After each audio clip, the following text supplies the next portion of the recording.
Hello everybody, welcome to my workshop. My name is Caden. Today we're going to be making a Fairbairn Sykes dagger. So this is one that I have made. It is my version of a second pattern Fairbairn Sykes dagger. My first step for this is to trace out my pattern onto some steel, and then we're going to cut out the shape. This is my pattern. I just have a half pattern, obviously because it's symmetrical. So just trace around half, flip it over, trace around the other half, and then we're good to go.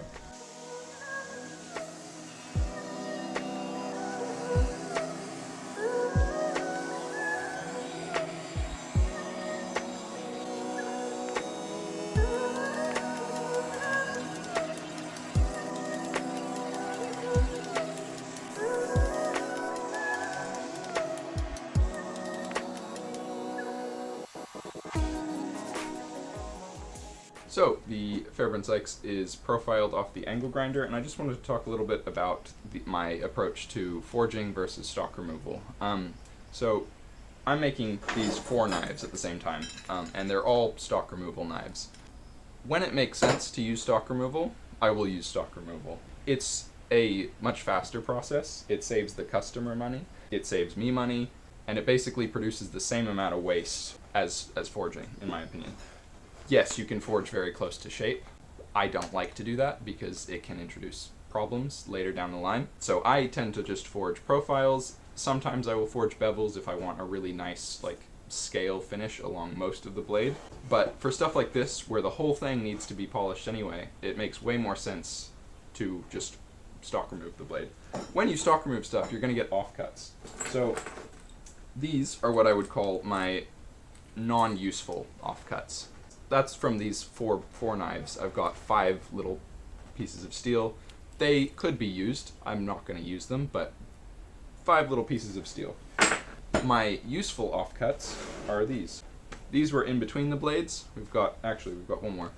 4 bigger offcuts. So these 3 are going to make great knives. This will make a kiridashi. These 2 will make some EDC knives. These are 4 millimeters thick, so they're decent chunks of steel that I'll make nice knives out of.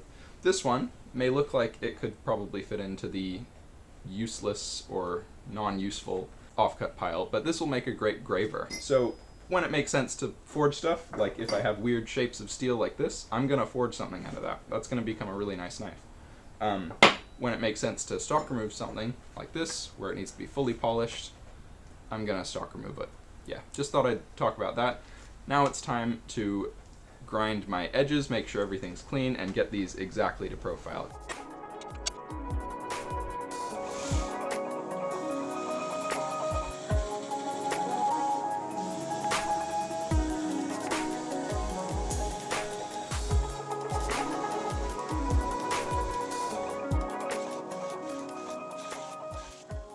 Blade is all profiled pretty much to the shape. I usually leave these shoulders till after the heat treatment, so I'm going to do that after.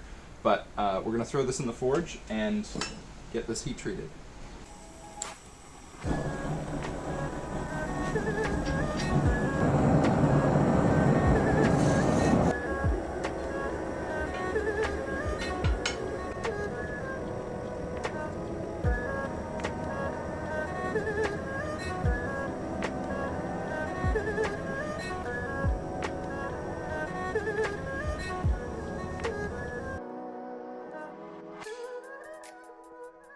So it is now another day, and the dagger has finished tempering. My first step is to basically square up these shoulders, make sure they're in line, because right now this one is much higher than that one, and they're not very flat.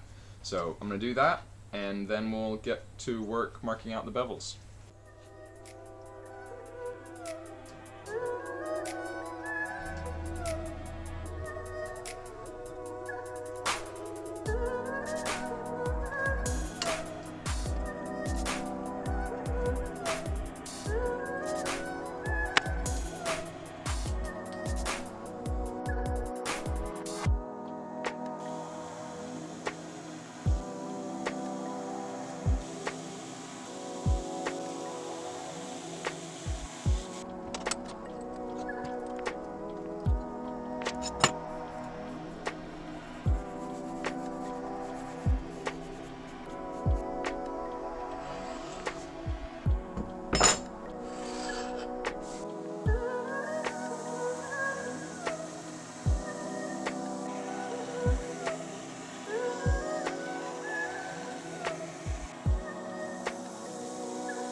The majority of the grinding is all done. Bevels are up to 600 grit off the belts. If I were doing a belt finish on this, I would have to get the plunges perfect off the grinder, just because the scratches are supposed to go in that direction.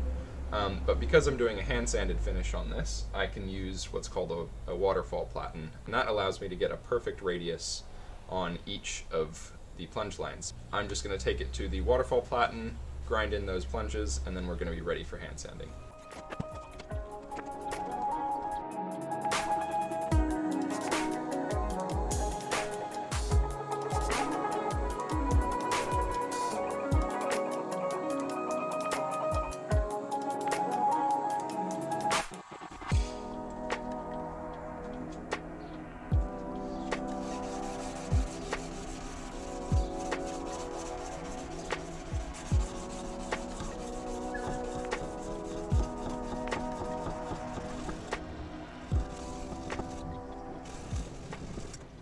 We're all done with the hand sanding for now. It's at a 600 grit.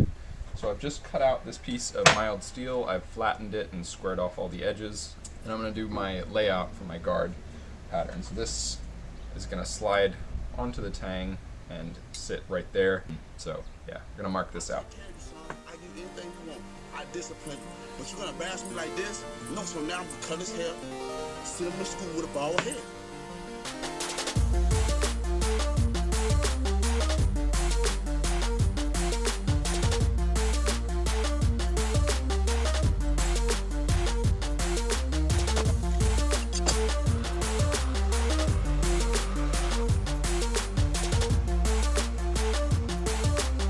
Don't embarrass me. I told him, don't embarrass me. No.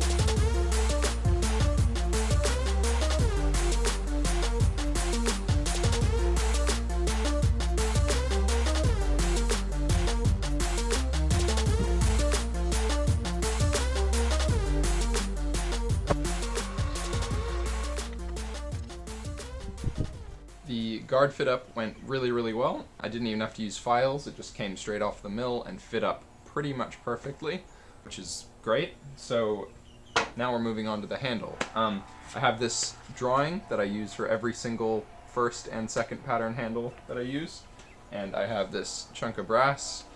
Got the lathe behind me. I'm going to give the lathe a nice wipe down because it's covered in grinding dust at the moment, but once I've done that, I'm going to throw this in the lathe and we'll turn up a handle.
So the handle's at 1000 grit. I didn't show you the sanding process just because it's kind of boring. The next step is knurling. So I've got my knurling tool, not the correct one for the job, but we're going to use it anyway, in the tool holder. And I'm just going to take it little chunk at a time. You'll see in a second, it's not a crowned knurling tool, it's just a straight one. So it's kind of using the corners of the knurling tool to cut in, and it does it very unevenly, inconsistently, but I kind of like it that way. So.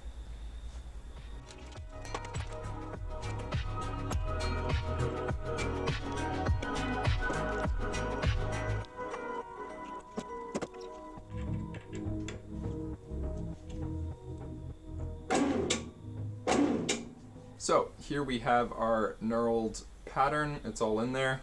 Now I have to get a hole all the way through it. So the way we do that is we just flip it around, hold this inside of the chuck, and we drill through the end there, and we'll just part it off, and we'll have our handle.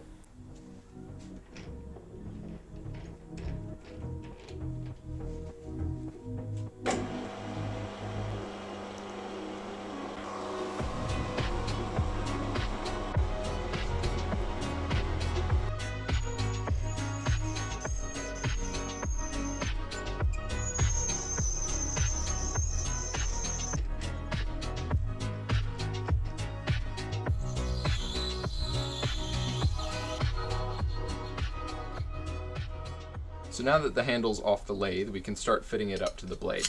Our first step in doing that is going to be shaving down the tang to match the interior hole setup that I have going on in this. Once I've matched it as close as I can to this, then I'm going to start widening out the hole here, just so that the very top part of the tang, which is a little wider than 10 millimeters, can fit in, and we should have a pretty well fitting handle.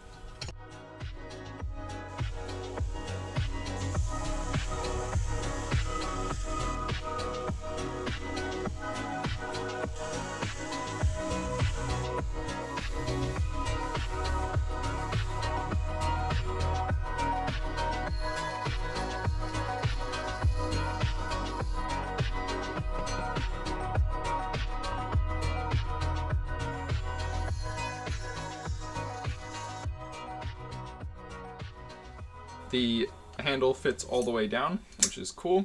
The next step is to put some thread on the tang, and then we'll start work on the pommel nut.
Now that the pommel nut is no longer inside a bar of steel, we've got to start shaping it, because obviously that doesn't look very good. So it needs to be domed, but it also needs a hole through it so that we're able to tighten it once it's in there. I'm going to clamp it up in the mill, put the drill chuck in the mill, get a drill bit, drill through in exactly the right place, because if it's too far down and we keep tightening it, our little drill bit will hit our handle. If it's too high up, it'll just look kind of bad. So I'm going to make sure I mark exactly where it's supposed to be, and we'll start rounding over the pommel nut. And we're approaching the final steps.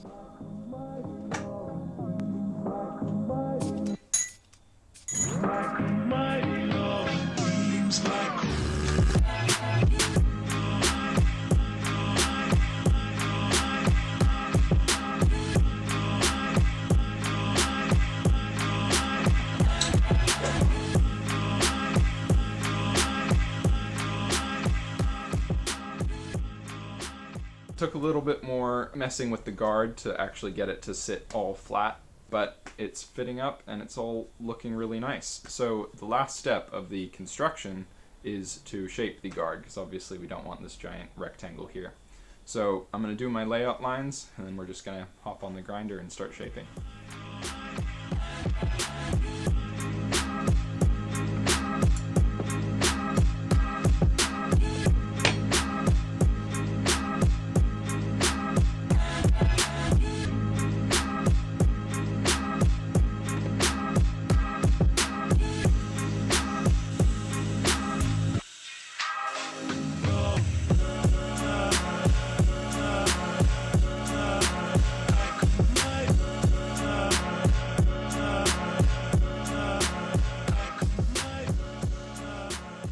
finished shaping the guard, reassembled it, and it's looking really, really nice. If you wanted to call it there, you could. I mean, it's a new looking second pattern Fairbairn Sykes dagger. I want to age it a little bit, make it look black and kind of speckled. So I'm going to use some gun blue. I'm just going to take it apart, blue everything, and that'll make it look really cool and old. And that's the last step, so I'm going to go do that now.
And that brings us to the end of the video. The dagger is complete. Let me know if you prefer it aged and blued, or if you like the kind of shiny new look. I prefer it like this, hence why I did it this way. But yeah, let me know. In the next video, I'm going to be making a sheath for this, so if you want to see that, it's going to be a leather sheath, going to have a little retention strap. I'll be doing that in the next one. I'll put up some close-up shots, and you'll be able to see the kind of finer details of this thing, but for now, thank you guys for watching, hope you enjoyed, I'll see you in the next one. Bye.